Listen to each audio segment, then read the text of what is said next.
All right. So it is 6 o'clock now. So I guess we can go ahead and kick off. And welcome to those of you who signed on nice and early and got to hear some of our pre-chatter. And welcome to everyone who's signing on now at 6. I'm Kathleen from Yarnia. Go ahead and introduce yourselves, ladies. I am Christie of Christie Archer Designs.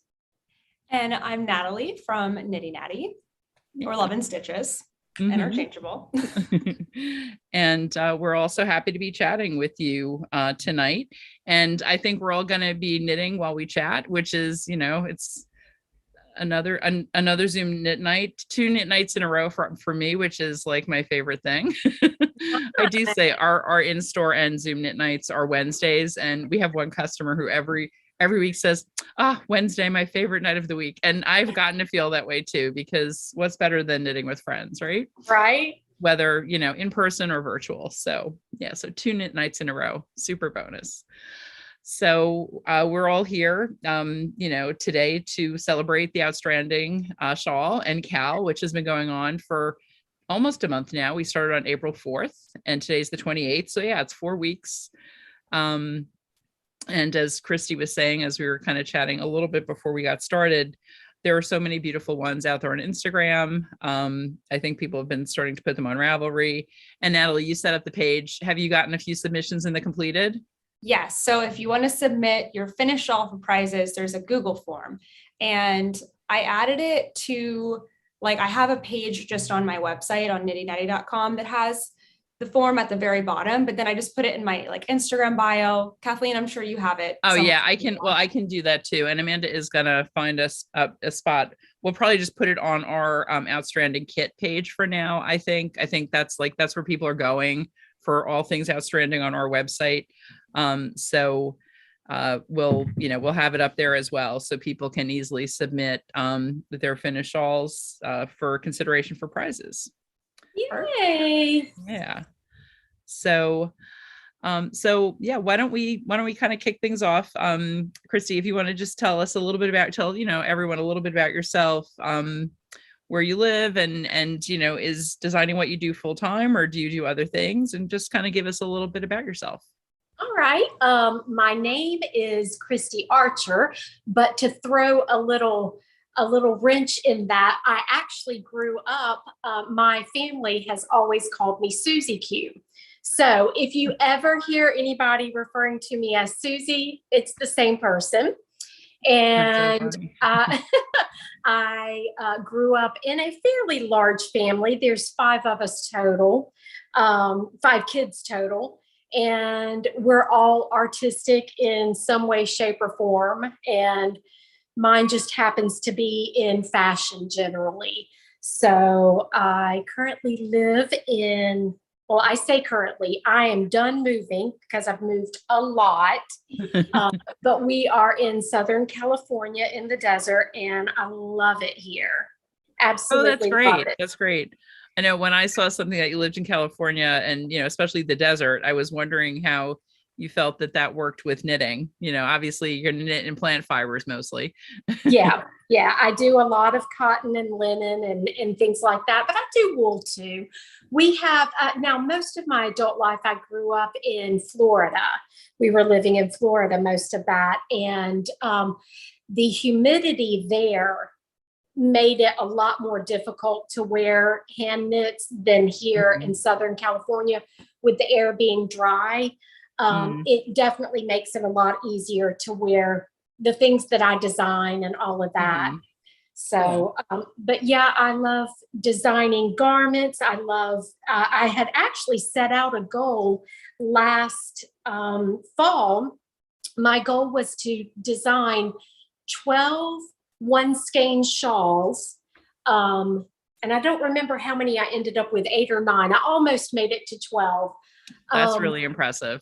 So yeah, hopefully I'll be able to get some more, but I just really wanted to come up with what to me would be a palette cleanser project in between the larger projects, just to have a quick little fun, mindless, but still challenging in certain ways. So I tried to add different different elements to each of the project, whether it be color work or mosaic work or texture or lace or, whatever. So I tried to keep each pattern such that it would teach you something new, hopefully. And even if it's not teaching you something new, to still be able to give you something to use up those one skeins that are hanging out in your stash, use up a lot of your leftovers, and put all of that stuff to good use and give you a little break from maybe a larger project at the same time. Cool. Yeah, I think the outstanding shawl is great for that too, because it's that one main skein. And then I know, Chrissy, you didn't intend it exactly for like 250-gram skeins, but that's working out really well. It is.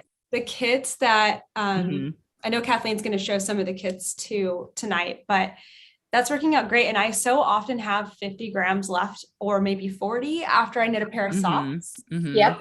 And it's like, what do you do? Like, it's too much to put in exactly. thing. Yeah. Yeah. Well, and everybody can use shawls in their wardrobe, and these are wearable without being that. It's not a heavy winter shawl. It's more of a fashion piece, an accessory, for fashion versus actual major warmth.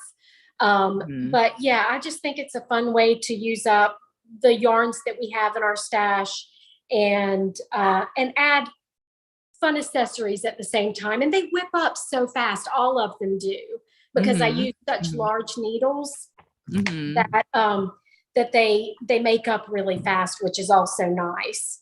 Definitely. How did you first start knitting?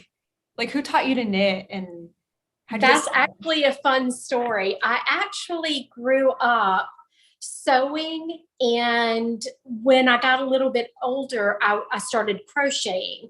And I used to be, before I started designing knitwear, I designed children's clothing patterns, so sewing patterns for children's clothing. Oh, wow. And like I said, we move around a lot, or we did. And at one point in time, we were living in Massachusetts, and for 3 years, we were in Massachusetts for 8 months, and then we were in Florida for 4 months. And it was really hard for me to take my machines back and forth, because it's a lot of sewing machines to do what I was doing. And so one day when I was in Massachusetts, there was a yarn store, and I went there and thought, I'm going to try knitting. And I had always preferred the look of knitting over crocheting. And so I just taught myself, and that's probably been about 5 or 6 years ago. Oh, wow. That's cool. So you're relatively new to knitting yes. Sometimes people knit for 10 or 20 years before they branch out into design, and some people take to it more quickly. That's cool. I think because I have that background in clothing design, I understand construction and everything. Absolutely. So it was just a natural segue, but I do enjoy the fact that this is a lot less messy. If anybody out there sews, you will understand what I'm saying. Sewing can be quite messy, and it's portable, which is nice. So that's how I got into knitting. And the thing, we at Yarnia, we have a podcast as well. And I've got 2 partners, Jen and Amanda. And one thing Jen always says, her mom is a seamstress. And, she says, and we all agree, is like, knitting, if you make a mistake, you pull it out and you start over. You haven't made the, your fabric, impossible to use again. If you make a really bad mistake cutting out a sewing pattern, you've either got to go buy more fabric or make a different pattern. It's very different in that way. Yeah. I actually sewed before I knit or crocheted as well. So I started sewing as a young kid. Yeah. Yeah. And I tell you, another thing I enjoy about the knitting is the fact that it does take so much longer to accomplish something. If you sew something, you're done in a day's time, maybe 2, depending on how involved it is. With knitting, it'll take you, a lot longer than that. So I feel like, I know it's probably funny to say, but you can spend the same amount of money on fabric for sewing something as you do on yarn for knitting something. Yeah. And it lasts so much longer. So, right. Yeah. And I don't have a a job outside of the house. I homeschool my kids, and basically I'm a housewife, but I'm definitely a busybody. So I have, in the best possible way. yes, in the best possible way. I have to stay busy at all times. So, it just, all of it together just kind of worked out. And I love how soothing it is. It's a very meditative thing, and I really enjoy that. Yeah. Do you kind of make sure you knit every day for at least a little while, like either in the morning or in the evening? Oh, yeah. I knit probably, in all honesty, I probably knit, I'm embarrassed to say this, but probably about 8 hours a day. Wow. I'm jealous. That's great. You should be telling everybody that. Yeah. That just shows you how little I have to do in my life. I sit around all the time. You do sound pretty busy though. I know, Natalie, you do the 30 minutes of knitting in the morning, right? You usually put that on your Instagram, which is so nice. I'm bad in that. I come down and I get on my computer first thing in the morning and I see what's been happening. I see if we've got orders coming in. I've got a lot of different email addresses that I maintain both for the store and myself. So I check all of that, but the evening is my knitting time. I usually knit at least 2 hours in the evening. Oh, that's awesome.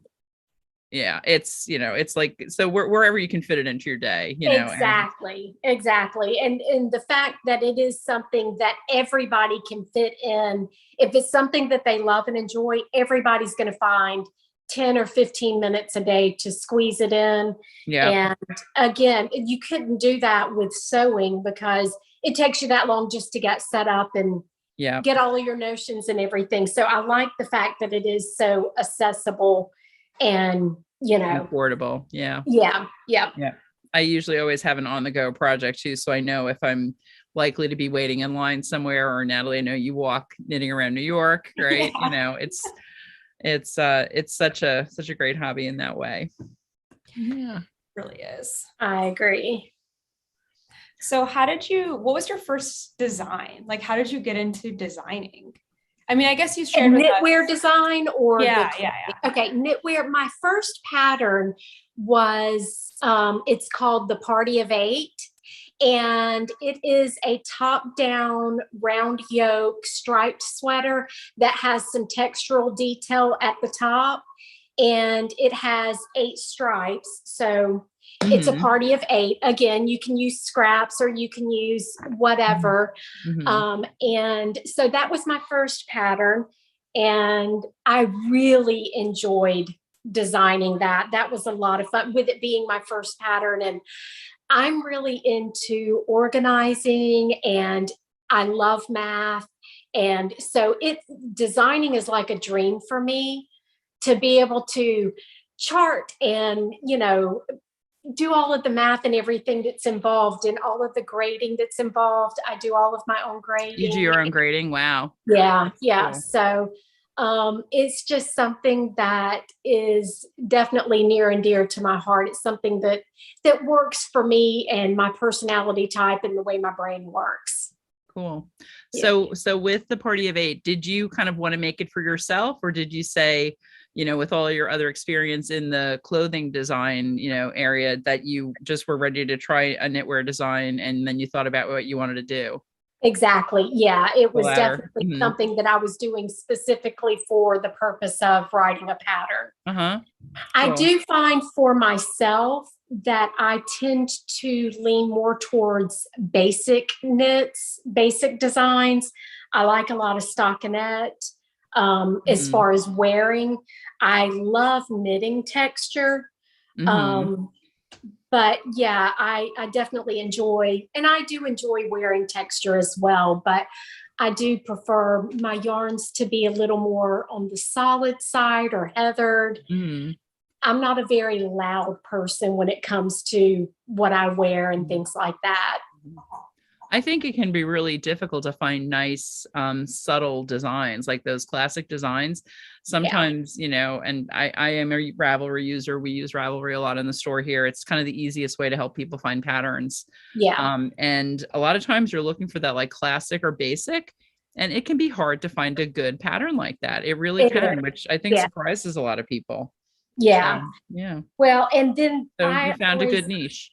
yeah, I Yeah. think it's and then understanding the construction, and it's funny because construction of knitwear can vary slightly from the construction of like a sewing pattern, Mhm. the way curves are done and stuff like that, because you're dealing Mhm. with stretchy material Right, and everything. exactly.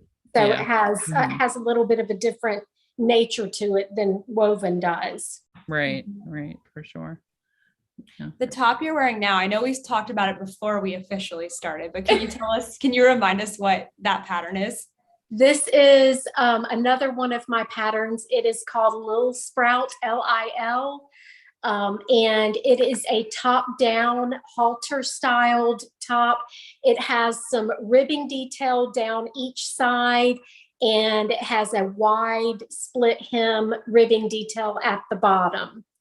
And I personally knit out of cotton, but it is definitely something you could do out of wool. The only difference is if you are using cotton, the row gauge is generally a lot different than it is with wool, because cotton shrinks up in row gauge, whereas wool generally grows. Mm-hmm. So you definitely have to swatch ahead of time. When you're using cotton, you have to swatch and pre-wash and dry and treat it as if you would your garment. And Mm-hmm. as you're knitting, you have to go off the gauge swatch versus measuring.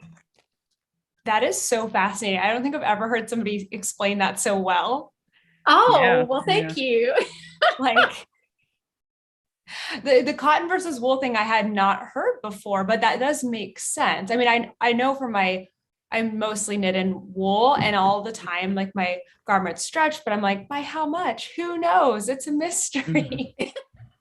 yeah. But the gauge thing, that makes so much sense, like the before and after. Yeah, It it really really does. is important when knitting with cotton, especially. I think because most people are so accustomed to knitting with wool, they kind of have an idea as to how much it's going to grow. Like if it's super wash, you're probably going to gain an inch in the body of a sweater, versus with cotton, you're going to lose 2 inches on or That's that's so generally interesting. what I generally lose about 2 inches of knitting after washing and drying cotton. Wow. Yeah. So What's yeah, it's a lot more knitting. Yeah. Actually, this is kind of, Natalie and I had put together, or Natalie put together a really good list of questions that we're like, let's talk through these things. But I have a related question to what we're talking about that we hadn't thought about before. Do you have any tips for knitting with cotton and other plant fibers? Because I think, in a lot of parts of the country, I mean, we're in northern New Jersey, right across the river from New York, and year round here, most people knit with wool. Yeah. And we do, we've actually stocked a lot more plant fibers in the last couple of years. We all want to make our own garments that we're going to wear in the summer. And it does get hot and humid here. It's certainly not like Florida, but it's, I'm not going to wear a wool sweater or even a wool shawl most days in the store.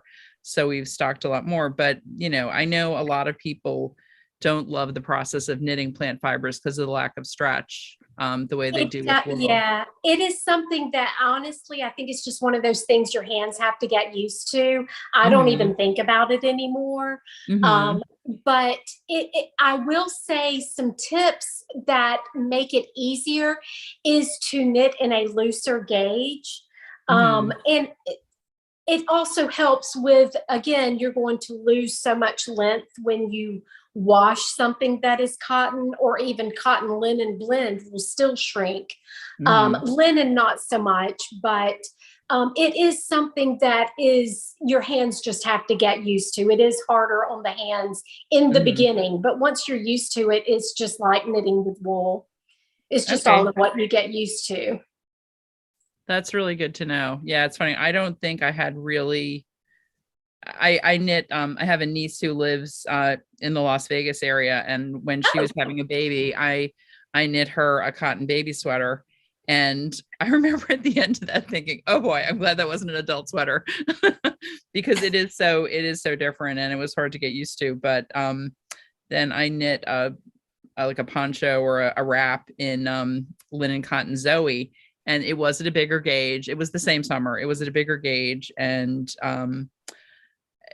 I did find it easier. I kind of, had accustomed myself a little bit to it. My personal tip about it too, and it's because I don't do it all the time, is like, don't do it for too long. That like I wouldn't do 2 hours on that in one evening. I would probably do a half hour and then do time on another project. Yeah, so that makes sense. Yeah, that's a good tip. Yeah.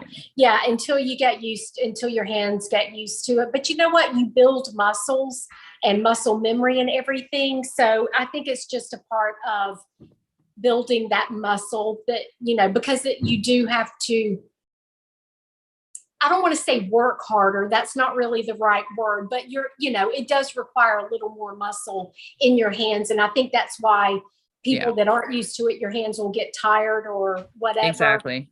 Yeah, so, I think so too. Yeah. Mm-hmm. Yeah. Christy, do you find that like a certain type of needle is better for cotton? Because sometimes I feel like metal and cotton like squeaks and it gives me the heebie-jeebies and I can't. Like 100% cotton will squeak on the metal? Not like Pima cotton, but like rough cotton, like dishcloth cotton and metal needles.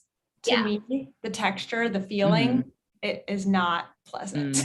That is fantastic to hear. I've never heard that before. Well, truly, as far as the ease on your hands, metal needles with cotton that is going to be the best combination. Wow. If you're using a wood, it's just going to tug that much more. So unless you have like really slick wooden needles that you're comfortable with, but as far as the ease of knitting, metal needles are going to be better with cotton just because it is going to help with the lack of stretch. That's interesting. I would have totally thought the opposite. And maybe that's just because I like wooden needles, except for like sock needles, but that's so interesting. Well, and I think it may partly be because you are very used to knitting the cotton, Christy, and like so now you've built up that muscle memory and the comfort with it, and so having it on the metal where it's going to slide is helpful. Faster. One thing we have people come in who like once or twice a year will knit with cotton or linen, and they'll usually be like, oh my gosh, this stuff is slipping off my metal needles. What do I do? So we actually recommend going with bamboo for the grip. But again, they're not doing it all the time, and they're not necessarily, trying to build up speed at that point. They're just trying to get that project done. That's true. And it also depends on your gauge. Like Natalie, I think you knit at a loose gauge, don't you? I do. Yeah. Sure. So you're probably better off with a wooden needle for that. Then I tend to be, most of the time I'm right on gauge with whatever the package says, but I consider myself to be a little on the tighter side if I were to lean in any direction. So that's probably another reason why I prefer the metal needles too. For sure. Yeah, I think there's really a correlation. Yeah, for sure. Great. Cool.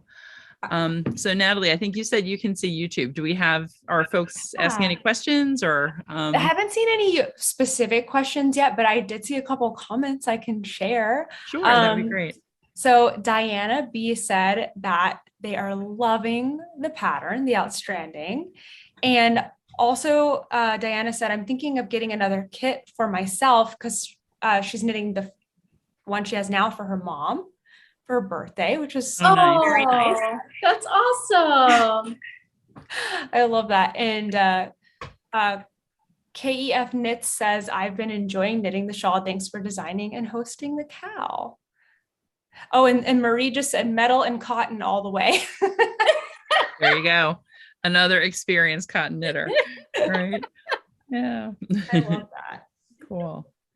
Well, speaking of the outstanding shawl, how did you come up with that concept? Like, where did it start?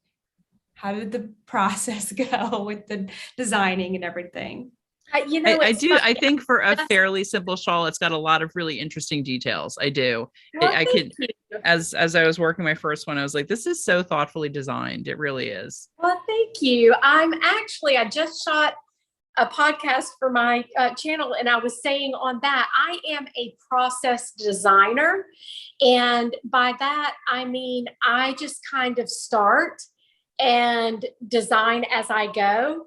Mhm. And so that was how that one came about. And I actually, as you do it, because I'm doing it that way, there are changes and stuff I end up having to make. But that is just how my brain functions.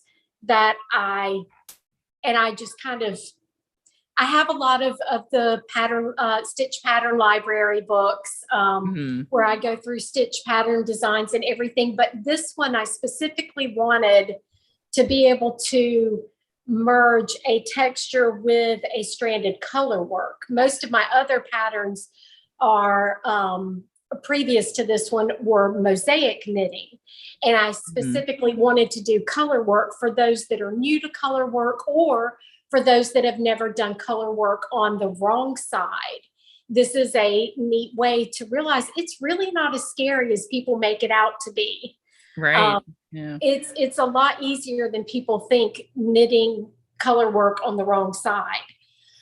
So anyway, I just wanted to bring those elements together. And so to find something that I could mimic the texture, but in a color work design, blending it in with that's where my brain was with this one. I wanted to pull all those elements together.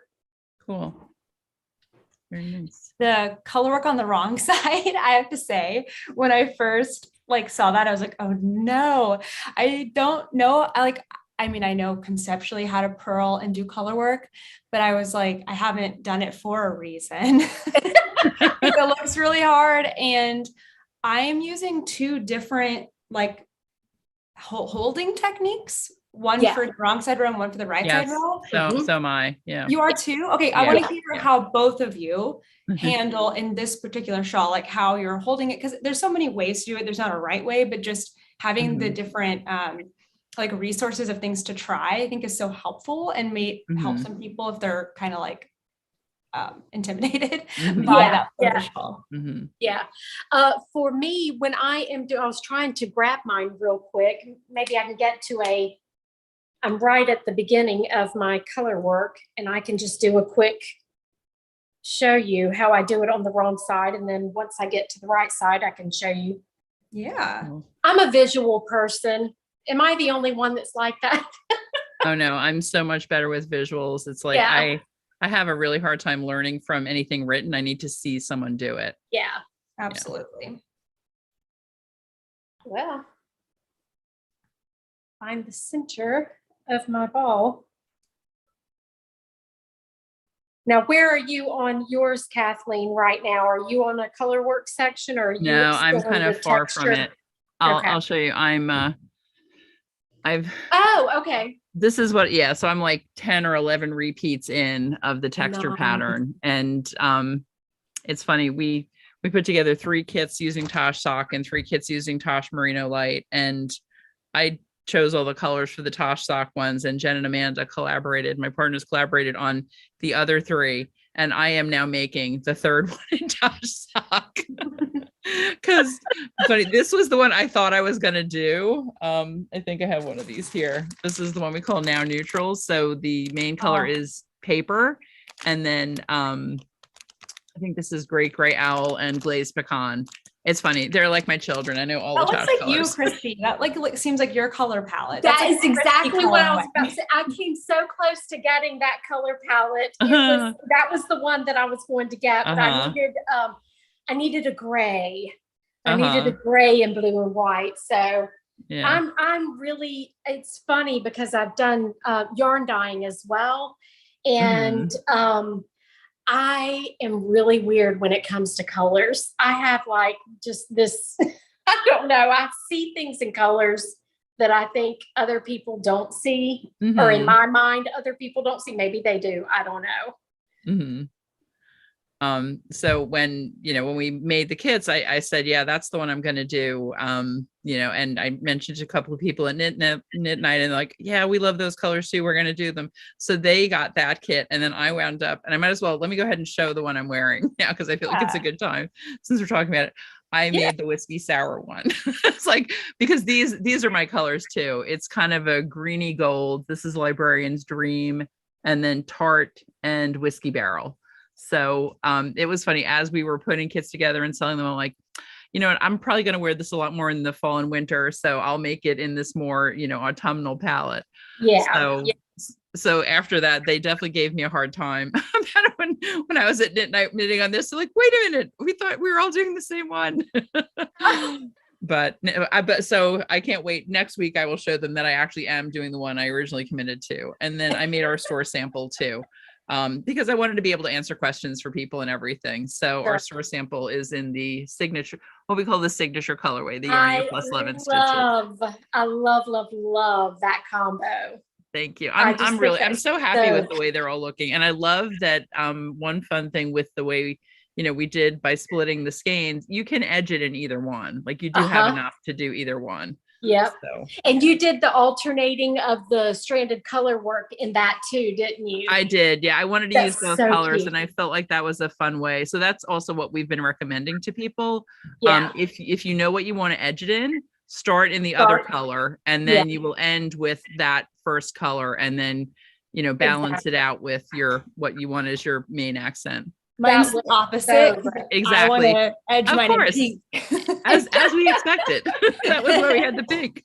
Nobody's surprised. No. Hey, Kathleen, you need to show your first one again, how you did something different at the edge. I don't know. Oh, you know what? That's actually this one. I just put it on our Instagram the other day.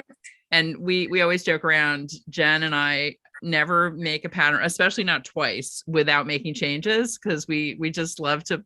It's kind of almost like the first step toward designing, when you gotta like, just nudge things a little bit. And partly it was because I decided I wanted the edge to be the brown. And then I said, you know what, that's going to kind of blend into a lot of my clothing. So I did 2 more rows of the seed stitch in the tart in the red. And then I did the bind off in that as well. So I feel like for this dark one, that was a nice way to go with it. I wouldn't do it on every one. I love this one, which is made exactly as you wrote it. I made no changes.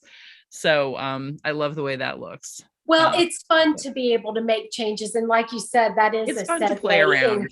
Yeah. And that's the lovely thing about knitting and working with patterns. And the more experience you get, the more things you learn from patterns, and you just more tools in your toolbox. Exactly. So that you can do all of these fun things and customize it. Yeah, absolutely. Oh, just got to the end of my 2 rows of color work, so now I get to party. Same rows. Yeah. My fingers are getting more used to it, but I do have to say, when I first did the first repeat of it, I was like, oh man, this is going to be, it was just new. Yeah. And it got easier really fast. I've never been able to continental purl in a comfortable way. And I finally have done that on this shawl. So I'm going to remember that as my first successful continental purl stitch. Yeah. Do you knit the front of it continental? So I've been knitting the right side, the front of it, 2-handed color work. So I've done the purls continental and the knits English, because I'm an English style knitter most of the time. But then for the wrong side, it just doesn't feel the same. So I've done just with my right hand, I pick up and drop every other stitch. And it's a little slow, but it's actually not so bad. Yeah. Do you want to hear something so funny? What? I'm doing the exact opposite. I am. And so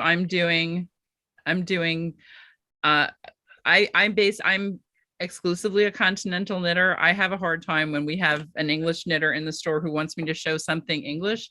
I didn't learn that way. And I don't know, I would say I'm a very intuitive knitter. I'm not really, like I did take classes really early on. Like when I was in high school, I took a class and I made a sweater, but I really haven't taken many classes on like specific, like, unless you're doing like brioche or something like that. Like, yes, then I took a class, but really my whole style of knitting is just like what I developed mostly on my own.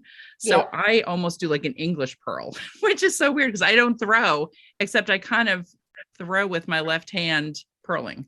So I'm kind of doing the opposite of what you did, Natalie. That's so funny. It's crazy. And I'm a continental knitter, but I don't know if you will be able to see this or not. I'm going to try to turn around.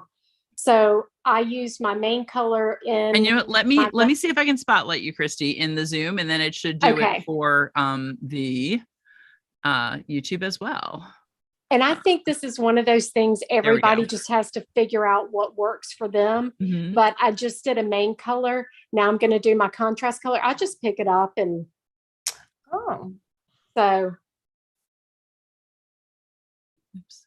And of course, when I'm looking at it myself, it's a little less fumbly, but I still use my left hand, but I'm doing it one strand at a time, if that makes sense. I don't know if that's showing up or not. Yeah, no, we can see it. Mm-hmm. And it put her on the big screen, except then when I'm talking over. Because I am not our Zoom expert. So it's like, it's not giving me the option of pinning. I don't know why. And Amanda just had to run out to pick up her daughter. So my Zoom expert is temporarily gone. Well, it totally worked. And I think if you just put it back into gallery mode now, we'll all three be back on but I'll make sure. That I know how to do. It's so funny. I sound like my mother. It's like, no, I really do know how to do these. I know how to do the Zoom basics. It's just, I have other people who do it better than me. So they usually do it. Yolande, I think Yolande said, I watched Christie's blocking video and it was so helpful. I may have to reblock all of my other shawls. Oh, cool. Very nice. I know, Christy, I definitely I got to start watching some of your videos. I've been so, we've really been kind of in wool walk mode for a while here at the store. And we finished up one knit along. Then we started this one, with Outstranding, and then it was wool walk. And there's something else big going on too. I don't know. But so I haven't had very much podcast watching time, but I plan to. Well, I hope that my blocking videos are definitely helpful when it comes to shawls, because I don't think there are a lot of blocking videos out there for shawls. And so many times I see people put all of this time, effort, and energy into their shawls, and then they're not blocked properly. And it's like, you've put so much effort. Of it. Yeah. Mm-hmm. So when I noticed that, I said, I need to remedy that. Cool. Especially, and I find especially crescent shawls, most people do not know how to block crescent shawls properly. And and I believe the video is showing on a crescent shawl. But yeah, it definitely makes a difference, especially with shaping. You truly have to add shape when you're shaping a crescent shawl. Mm-hmm. There was I'm doing some workshops with other knitters working on the shawl, and a couple of them shared the same experience, that they mostly have crocheted in the past, and crochet does block, but in a different way. And so they were so surprised how much a knitted shawl would grow. Right. Yeah. True. Yeah. Yeah. And it grows a lot, and it does. You have to block it, or else it's not going to do that. It's small and That's great. I'm going to have to watch that and share that when people ask, because it's a mystery in the world of yarn, I think, how to block things. It is. And for things that truly need blocking. Now, if it's just a sweater or whatever, where, you're shaping it, just laying it flat and making it nice and straight and all of that, that's pretty much anything. Anybody can figure that out, I think. But when it comes to, like I said, crescent shawls is where I see the most mistakes, because crescent shawls, when you're making them, they still have this shape to them. You actually have to make them into a crescent shape. So I hope that it has been helpful for people. That's good to hear. Yeah. I'm glad it worked out for you, Yolanda. Good, good. We had another question from Marcella about for Christie. What are you designing at the moment? And that was something we wanted to cover too. That's great. And I would love any test knitters. So I'm glad that you guys brought this up. Cool. I'm actually going to be working on some new, or I'm in the process of working on some new summer tops. And I have I'm getting ready to start a test for a cardigan that I will be releasing late summer, early fall. So I'm definitely looking at summer designs right now to release sooner rather than later. But then I am looking forward to fall knitting as well, fall designs as well. Cool.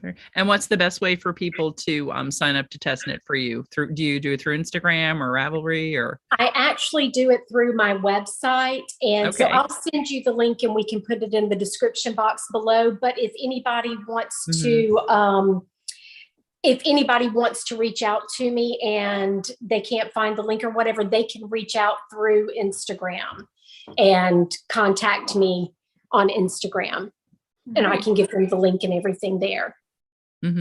Cool.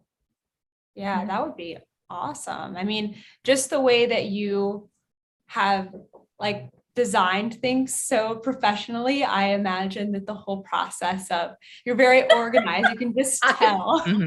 Way organized. I have on my website, as a matter of fact, I specifically did this website just for my test knitting because I could not find anything else that worked the way I needed it to. So yeah, it's very OCD organized. Love that. No, that's an important process though. You need to get the feedback and all the sizes tested and everything. So well, and I know a lot of people do the Instagram. I've even done testing for other designers on the Instagram. And to me, it is just like it's just one column of people talking and chatting. And I want my information for this to be right here for this. So when I go to edit, I have my information all organized and I don't miss any information, miss any feedback or anything. If it's just a column of chitter chatter, I'm like lost. It's really hard. Yeah. I did a simple test through Ravelry, I don't know, a year or so ago. And it was so hard. It was like, like herding cats. Yeah, it is. It really is. So that's why I said, I specifically use this website just for the purpose of testing. Cool. That's super cool. So how many designs do you have? Do you know, like, I feel like you've been designing. When did you start designing? I started designing last year, I believe. Let me check real quick. That's sad. I believe it was the beginning of last year or previous year. And I have 15 designs right now. Wow. So yeah, that sounds about right. I was trying to do somewhere around one a month. So yeah, I've got 15. So it was about a year ago, a little over a year ago. And do you do your own layout and everything for the pattern as well? I love the layout of the pattern. I think it's really beautifully done. Thank you.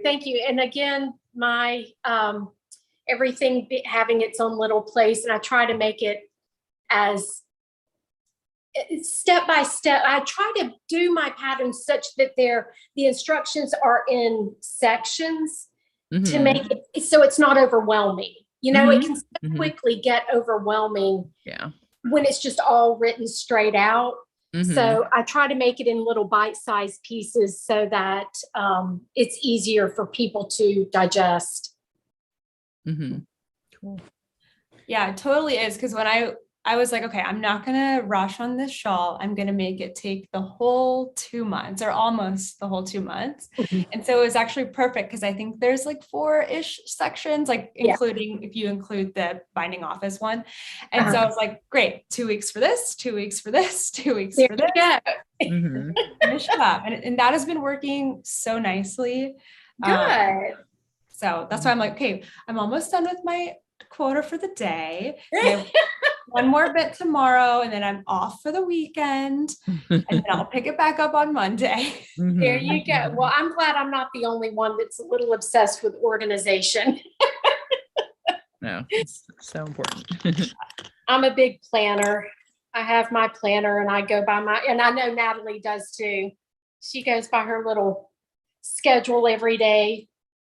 Oh yeah. I'm big into that now. That's like my life, my Google Calendar. Yeah. I have to have it or I can't. I don't know what to do. Wait a minute, my Google's down. I can't do anything today. I do all my thinking on one day and I plan everything else. Yeah. And then I don't want to think about it. I just want to do it. And so then you're totally right. If it was gone, I would be like, well, no idea what to do today. Take a day off. And it's funny, I accidentally deleted something from my Google Calendar recently, and I was like, "Oh no, I know this thing was happening." And yeah, that was a little terrifying because I'm the same way. I do. Well, and also I manage the calendar for the store and everything. So especially this time right now with Wool Walk, it's like we should have 6 people on now and 3 people on now. And yeah, somebody accidentally got dropped from the schedule. Oh no. Yeah, that is very frightening. I do everything with Good Notes. I also design like PDFs, planners and things like that. Oh, cool. So I do everything on Good Notes, and I love being able to handwrite and to be able to type. Like if you've just got a quick note you want to write down, it's just so nice to be able to grab your Good Notes. And I'm all about saving the universe from too much paper waste and too much plastic waste. And I couldn't do a pattern on paper, not just because of the paper, but because I need to zoom in so I'm not distracted by the rest of the pattern. Agreed. Yeah. And just to see it. Because like, do you do Google Docs? I do for knitting patterns, I do Knit Companion. Oh, okay. You can write, you can design in Knit Companion as well? No, not design, just to work through them. Yeah. Yeah.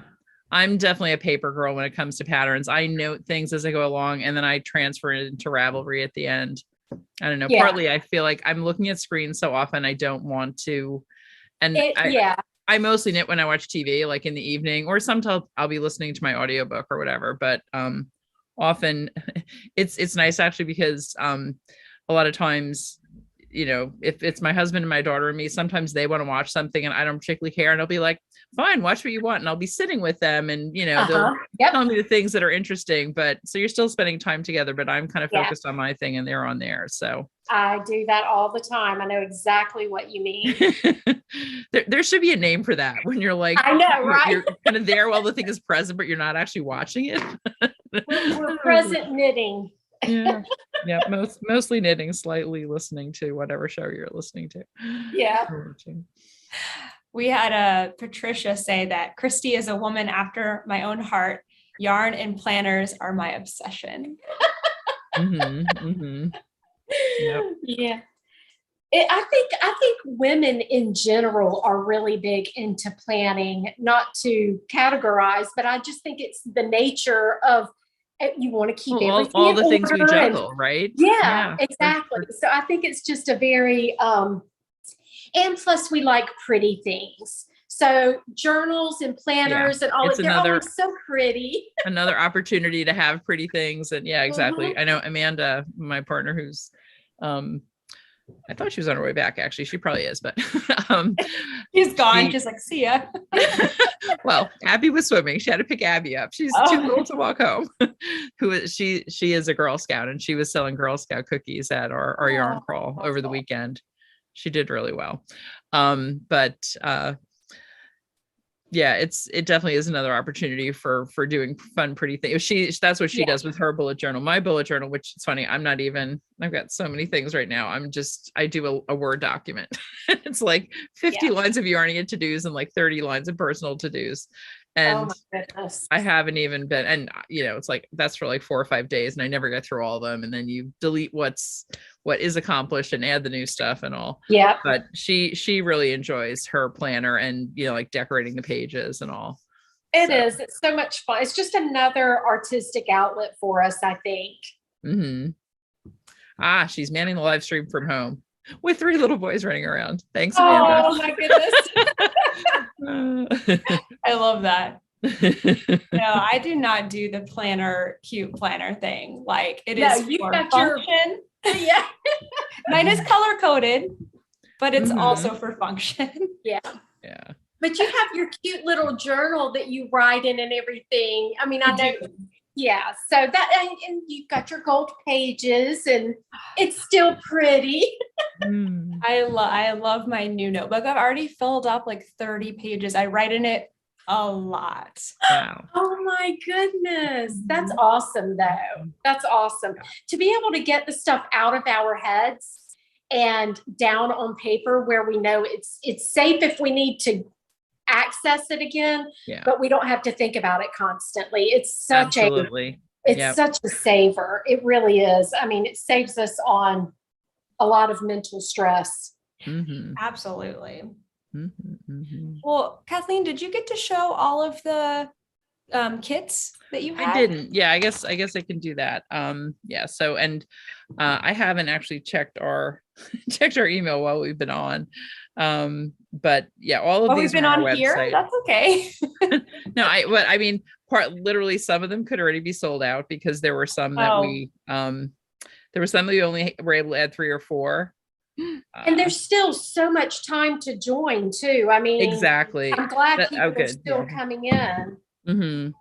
And because of like when we picked at the time we had to order the yarn way before we knew which pattern was going to win, so we ordered kind of even quantities, and then we were so happy that we were able to do the minis because it definitely made it more accessible for a lot of people. And of course, people can use any yarn. They do not need to use these, though. A lot of people have ordered them. This is the signature kit. This is Tosh sock.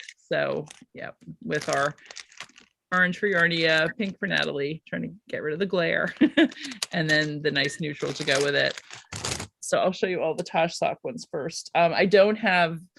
It's funny. I started winding more yarn for one of these this morning. I think we can make 4 more of these, and the mini skeins are done. They just haven't been packaged yet.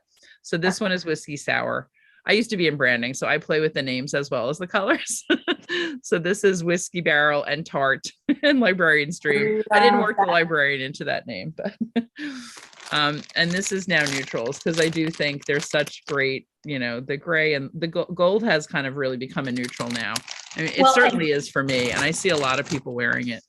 That with denim, oh my goodness, it's just perfect for anything denim. Yeah, that would be really pretty. I also think like when Woolfolk incorporates gold in their palette, they're so known for their very neutral palette, but they do have gold as well. And then we have 3 in Tosh Merino Light. So the blues may be the one that we have the least of. There we go. So this is Antler, Tosh Merino Light and Antler translation, and this is Blue Stowe. And that's really been a popular one. Yeah. And then this is Passionate. So right now we're doing Antler for a lot, most of the Tosh Merino Light. Antler, Elizabeth Taylor, beautiful lavender, and Medieval, which is like a much deeper purpley version of it. And the very last one is, this is the one Amanda designed. Well, this is like the newest generation of it because the yarn or the color that we're using for the main wasn't available. So again, Antler, and then this is copper pink speckle with copper stellina. It's really pretty. And then Oh, this one I think is Fate. So this color, a lot of different colors go with it. So we've been yeah. playing around with the third for this kit a lot. I love So that kit. That's isn't beautiful. that fun? Yeah. So Yeah. Amanda's original had a darker tone for this. It's a I little like more contrasty. beige. Yeah. So, it's fun. It's really fun to play around with them. And we've seen some really beautiful ones that people have done from their stash. We've had people even send us pictures of one skein and ask us to suggest other ones to go with it. That's fun. Yeah, one of the most fun things I do in the store is to help people pick yarn. It's really Yeah. help them pick colors and all of that. It's like, what more could you want to do? Right. Exactly. That's Mhm. awesome. Yeah. Yeah. So I think this is going to be the last set that we order specifically for this. So we will probably have them in the store for some time. And they're available to order on our website. Nice. Yeah. I bet we do have some people join in because like Christie was saying, I mean, there's 5. Well, we're ending the cow on May 26th. Right before Memorial Day weekend. Yes, because we figured if you want to do one of those insane 4-day sweaters or whatever there's happening on Memorial Day weekend, you want to be done with your shawl. Yep. Or do a Memorial Day cast on. But the form for submitting for prizes is going to close at noon on that day because that night, I think it's 6 o'clock again, but I know it's exactly. Yep. Yeah. 6 o'clock. We're going to do another live, but that we're going to have people who have finished their shawl. We're going to invite you to come if you want to come and be on a Zoom, just like we're doing today. And you'll get to show your shawl, and then we'll do some other stuff. You won't have to be on camera the whole time, just no. But I remember I watched one of your I forget which one it was that you did from one of your make-alongs where people showed things off, and it was so fun. It was so nice to get to see so many people's work and hear them talk about how they chose their colors and all of that. It's kind of like one giant interactive knit night. That is fun. Yeah, Christie, you should come. Well, yeah, definitely. Definitely. Yeah. It's a nice way to round things out and show things off. And we're going to pull prizes in between the form closing and having that at night so that we can go ahead and announce. We can announce the winners then. Yeah. That's awesome. Yeah. I love that you call it closing ceremonies, because I think it's kind of a fun way of wrapping it all up. So. I love the community it brings into. I mean, the socializing and everything on all of this has just been so much fun for me as a new designer. I'm still getting out there and getting known. So it's been a lot of fun for me to see the community pull together and work on one project like this. Yeah. Yeah. And as Natalie was saying, we've got really 4 weeks left, and so many people have done it so quickly. I mean, we were like a week in, and I think some people were showing finished objects on Instagram already. So, and I, as you can tell, since I'm doing my third now, it really is what we call a potato chippy pattern. It's just like, you feel like you can't stop. You want to keep going. So in a really good way, it's very enjoyable. Yeah. Well, I am so glad to see. It's been a lot of fun seeing all of the excitement people have been expressing over all of it. And I'm so thankful to be a part of it, and so thankful for you guys for giving smaller designers this opportunity. That was just so brilliant. So nice. It just seemed like, I'm not even sure how the idea really fully came together, but it was I know, but how I even thought of it. I mean, I was brainstorming different things and I was like, this would be really cool. I mean, because it is so hard for unknown people to get to be known. And we know there are so many talented people out there. And sometimes, you just need a little bit bigger platform. And Natalie is always so generous in sharing her platform. You really are, you're one of the people who is inclusive and really makes everyone feel good. And, just you build people up. So it's really nice that, it just seemed like, Yarnia, we're growing, but we're still pretty small. And it was something we were just happy to be able to kind of be part of pulling it together. And I'm glad it's going so well. It's been a beautiful collaboration, I have to say. It has. And we still have another 4 weeks, so don't. Yes. Exactly. Yes. You too can make 3 outstanding. There's still plenty of time. There really is. I bet you're going to keep seeing the number. I haven't checked recently what the number of projects is on Ravelry, but I bet that's just going to keep growing and growing. Oh, it is. Yeah, I've been great. watching it, and it has been. It's just it's outstanding to see all the outstanding. I know. Whenever I type it, I always want to type outstanding, and I'm like, type outstanding. Yeah. I'm going to check right now, but you know how Ravelry is, and you have to like do the hyphen, or it's like, we can't find that pattern. Yeah. Oh, yeah. 95 projects. That's great. And actually, one thing, I don't know whether this is true or not, but one thing I've heard is that if, whatever number you see on Ravelry, whether it's for, number of projects made or whatever, estimate that there could easily be 10 times that. Not so many people don't post to Ravelry.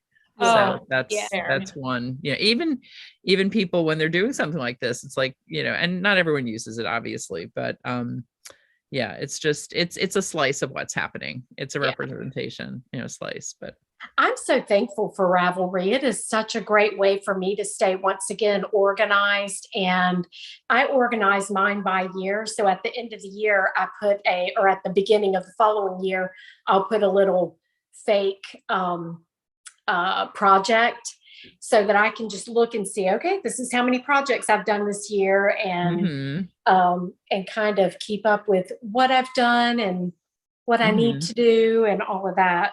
I don't know how in the world people don't use Ravelry. I guess pen and paper works too, for those that like to do the journaling or whatever. Yeah.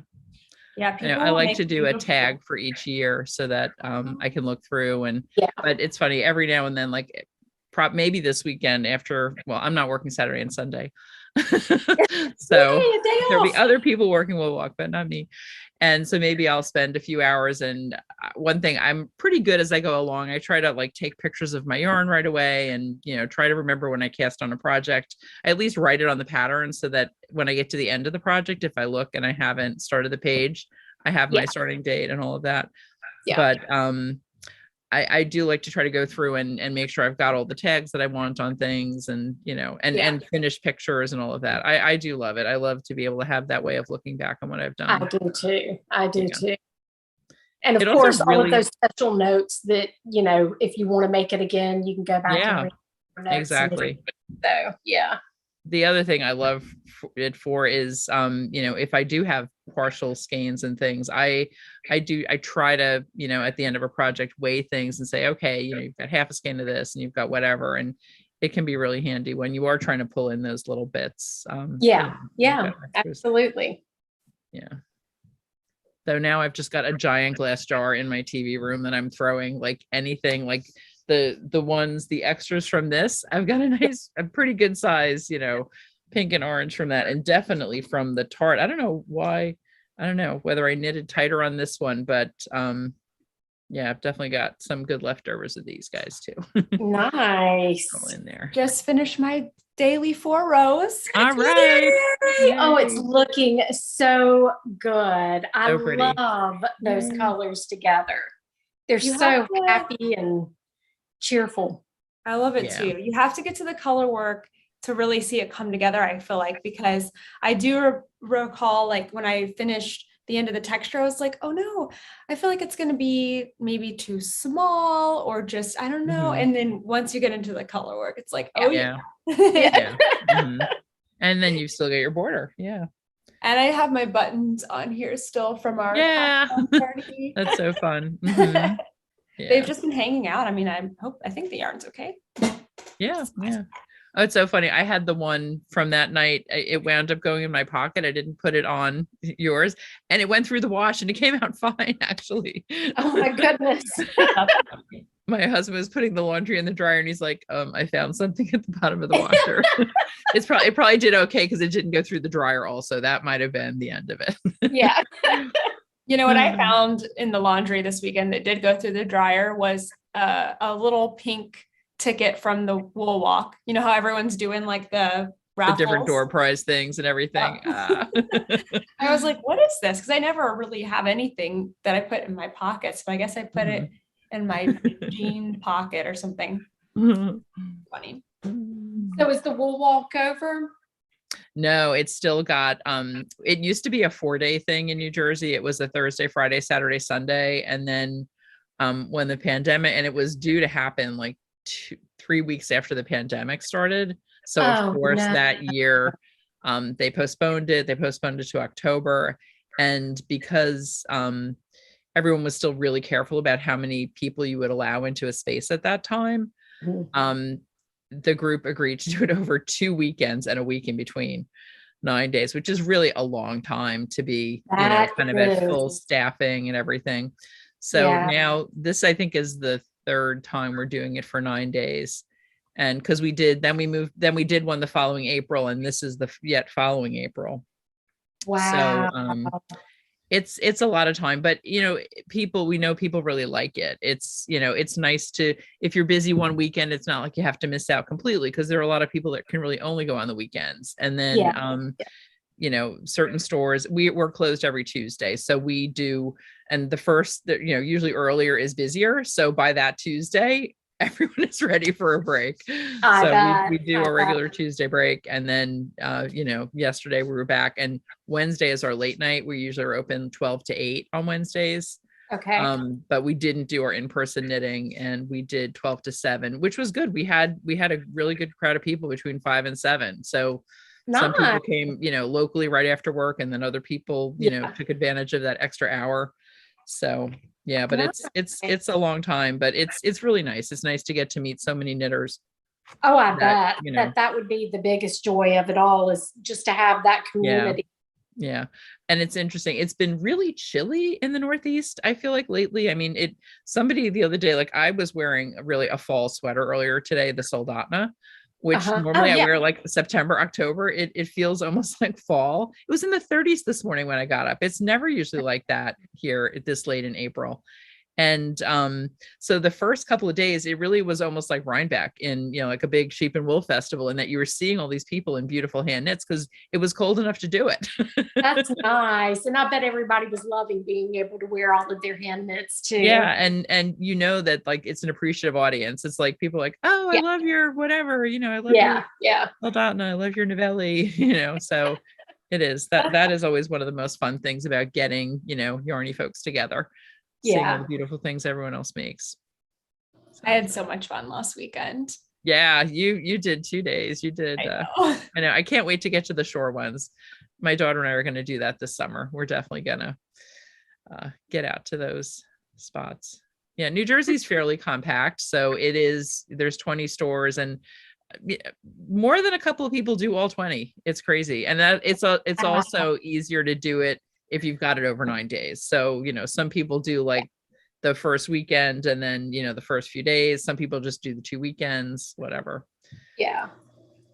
That sounds like so much fun. Yeah. Again, with all the moving and everything I've done, I haven't been able to participate in things like this. So I'm looking forward to, now that we've settled down, to be able to go to a yarn show, or go to, these little yarn crawls and stuff like that. That would be fun. Yeah. Do you have a lot of stores in your area? Do you have a selection, or? Not in my immediate area. The closest is basically LA. I mean, there's a little bit in Palm Springs, but basically, as far as a good selection of yarn stores, it would be LA. Yeah. So they probably have a yarn crawl at some point. You should check it out. Yeah, I'm sure they do. And I know that they do what's the festival that's over here? I didn't go to it this year. Wasn't quite ready to be out in the public yet. Stitches? Yeah, Stitches West. There you go. Yeah. Yeah. So hopefully I'll do that next year. Mm-hmm. I've heard that's a great one. You should. Oh, Yeah. good. Yeah. And I'm sure it's like some of the events, not the wool walk, that was really great. But sometimes like the big events are still kind of, warming back up and getting back to Mm-hmm. regular crowd. And so I went to Rhinebeck for the first time this year, and I heard that it was just very different than it normally is. So like I'm excited to now go again this year Mm-hmm. and see like it change and everything. So I think I Yeah. heard similar things about stitches. So I bet you are going to go in a really good year. Mm-hmm. Yeah, and I hope to go to Rhinebeck as well. I actually have friends in New York and was going to go this past year, but like I said, I'm just wasn't quite ready to be back in large crowds yet. But I think this coming year, or I think it'll be good to get back out. Mm-hmm. Well, we'll definitely need to a little meet up if you come. Yeah, definitely. Yeah, I may wear our shawls. Yeah, for sure. For sure. Yeah. And that'll be fun. Yeah, it's almost exactly 100 miles from where our store is, so you can do it in a day, but it's more fun if you can rent a house and stay in the area. Yeah. Which I think I'll see if I can get that together for this fall. That would be so much fun, and I'm looking forward to meeting like-minded people. Like I said, I haven't been able to really do that yet, so it'll be fun to be around people that enjoy this. I try to talk to my husband or my kids, and they're like, "What?" Oh yeah, it's a whole different thing when it's all yarn people, for sure. Yeah. I think Amanda wrote in that there's an LA County yarn crawl next year. So right. Nice. I'll definitely check that out. That would be easy because Stitches West is pretty far north from where we live. Yeah. But yeah, LA yarn crawl, that would be amazing. Mm-hmm. Yeah. And then I just saw one more question come in from Miranda. Asked, have y'all ever thought about making knitting tutorials for beginners? I know I have a few stitch tutorials on my YouTube channel. Christie, you do some tutorials too. What I've done a few, and I tell you, it's one thing that I have thought about, but I feel like Very Pink Knits has everything that anybody could want. I just feel like anything I do beyond that would just be, repeating and she has it's so professional the way she does everything. It's anytime anybody asks me how to do something, I'm like, go see Stacy. She's got you covered, I promise. But there are some things, obviously, that she doesn't. I've come up with a new bind-off method where you can actually knit a bind-off that looks a lot more similar to a sewn bind-off, but you don't have the hassle of dealing with a sewn bind-off. I'm getting ready to do a tutorial on that. Oh, cool. That sounds so great. Yeah, there's certain things out there that I tinker around with and kind of come up with certain ways to do things that irritate me. So I'm assuming they irritate other people as well. Yep. And I'm going to be doing a tutorial on not having any gaps under the arms when you're doing sweaters, certain ways to turn your stitches and do certain things with your stitches to get rid of that. So just things that I've discovered from playing around with that aren't necessarily tried and true techniques. I will be doing videos on all of those. Oh, that's going to be great. I've had people ask me that before. And sometimes tutorials just don't go into my list of like videos. I have like so many other things that I'm putting out. Yeah. And so that whole thing with the holes under the arms, I'm like, it's normal. It's okay. You can fix them. But like, I think that would be so great to have a tutorial on. To be able to knit and not have to go back and worry about fixing holes afterwards, it's a game changer. It really is. I don't do my sleeves any other way now, or, but you have to think ahead of time. You have to do it on that row where you're, casting on the extra stitches. It is a little bit of a forethought thing, but it is a very nice way of handling not having holes. So I'll be doing some, and I do plan on because I only do my podcast once a month, Natalie, I don't know how in the world you do it every week. That is so much. But I'm thinking I'm going to start really focusing on adding in some of these tutorials that I feel like nobody else has out there. But as far as doing tutorials that you can find elsewhere, I don't know. I just find it, unless it's a tutorial that you can't find that has been done well. You know what I mean? Yeah. Yeah. But I think, like I said, Stacy on Very Pink Knits, she's just got anything anybody could want, pretty much. Yeah, she's amazing. She is. Yeah, we don't, I mean, we have some tutorials on our site, and we do have things we're going to be adding. But it is kind of like what you were saying, Christy. It's like if you feel like you've got a different way of doing it from the way people that have been doing it, that's one thing. Yeah. But one thing I really think, and Natalie, I don't remember from, I know I've looked at some of your tutorials, but I don't remember whether you cover this. One thing we find with beginners is the interaction is so important. It's kind of like you can find anything on YouTube, but when you're twisting every stitch and then on the next row it looks wrong, YouTube is not going to help you answer that. Like you don't even know what to be Googling at that point. That's the So no, in-person learning is definitely a very valuable tool for any beginner knitter. And that's really where I think it is the most beneficial when you're beginning, until you get your yarn legs, your sea legs. Yeah, exactly.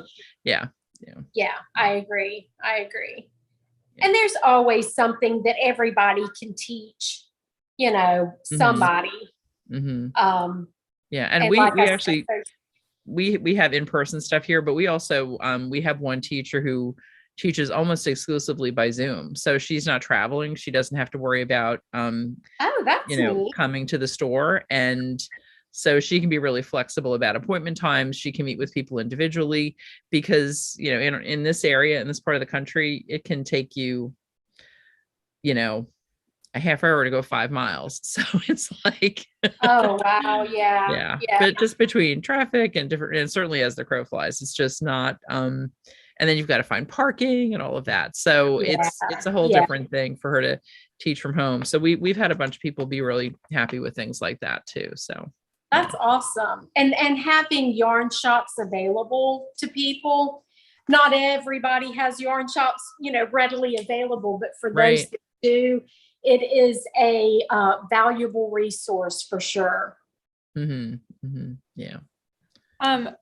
Christy, you got a question about your website. Somebody said they are trying to get on the website, but they were having trouble. Do you know what your URL is? I was just going to check it. Yeah, it's a weird URL. I think it's the Archers 2033. I'm sorry, 2003. Well, it was supposed to be 2003, but they put an extra 3 on it. .wix.com.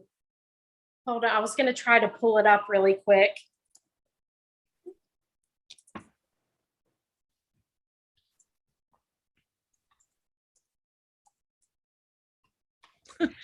I thought I just saw my car drive by. I hope it wasn't my car. Oh gosh, I'm taking off without you. I do hope it wasn't. No, it wasn't, but it was really funny because it's pretty distinctive. It's an older Mazda. Somebody else with that same older Mazda. That was not the address. Hold on just a second. Let me see if I can pull it up another way. Okay. I know what I can do.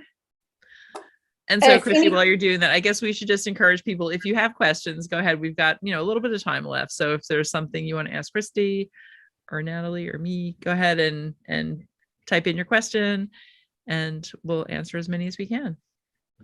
Well, Diana said that their closest yarn store is over 2 hours away. Oh, wow. Yeah. Yeah. I'm there with you. I get that. Okay, let's see. Oh, those are cute glasses.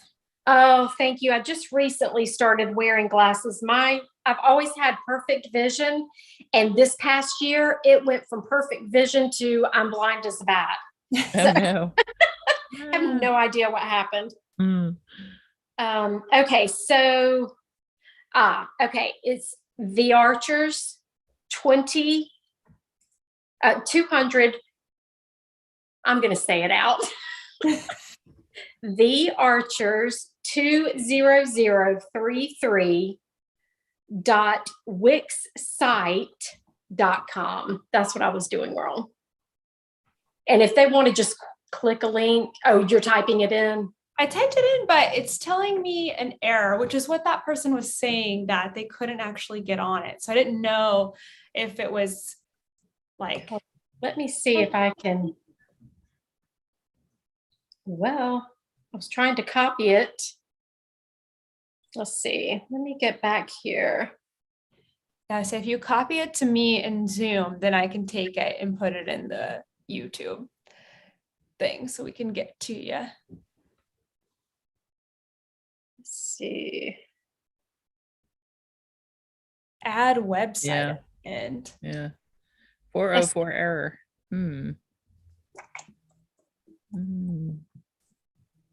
Oh, that did not do anything. But we'll get it and we can make sure to share. Yeah, we'll put it in the show notes for sure. Yeah. See if that one, I just typed one in to the live chat. Oh, perfect. Okay. See if that works. Where did you put it? Well, I thought I put it in live chat. The Archers 200 or 20,033, however you want to say it, wixsite.com. And it's WIXSITE. Mm-hmm. Yeah, it's not working. Yeah, that's weird. I'm on the website. I tell you, an easy way for them to get to it, you can click from any of my podcast videos. My most recent one, they can just go and click from there. I know that one's working because I just used it. Okay. And Christy, what's your podcast name? It's Christie Archer Designs. Okay, great. People keep saying, I think it has website at the end, but where? Because I tried to put website on it and it did not do anything. Okay. Like .com. Oh, maybe that's instead of site. I'm going to need more information. Oh my gosh, I thought we were going to get away without any sirens, and now there's a siren coming. I can't hear it. I apologize. This is so crazy. Okay, let me try this again. Okay. Oh, okay. Wixsite.com/website. That's the difference. /website. Wixsite.com.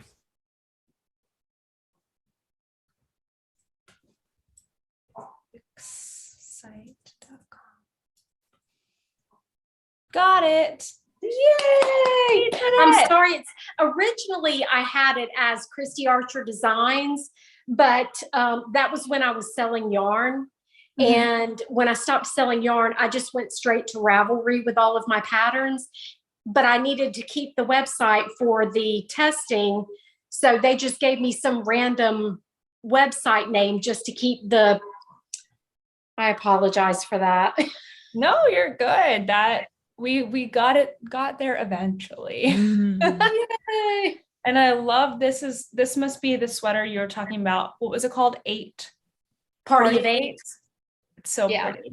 Thank you. So pretty. I love that. Oh, so good. Yay. Well, I don't see any more questions in the chat. Oh no. Somebody just said their browser changes the URL. I don't know what to do about that. Like I said, if they go to my most recent through the podcast, they can click on the link from there. It'll take them straight to it. That'll be good. Ruth said, I loved meeting Christy. So exciting. Oh, so did we. Yeah, I know we've been emailing on and off for months, right? It's nice to actually get to chat with you. I feel like I know you guys already. Yeah. I loved it. All right. Well, so I guess we will say thank you all for watching, and we hope to see you all for the closing ceremonies, right? And yes, Excited Good. about that. May 26th.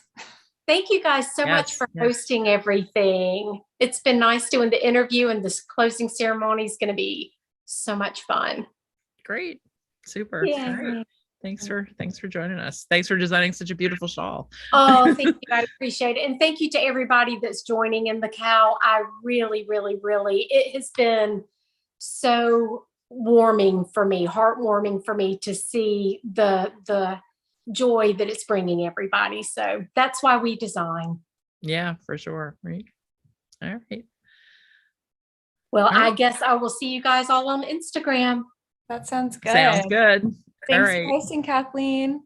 Thanks for joining us. Thanks so Bye, much. everyone. All right. Take care, everyone. Bye. Bye.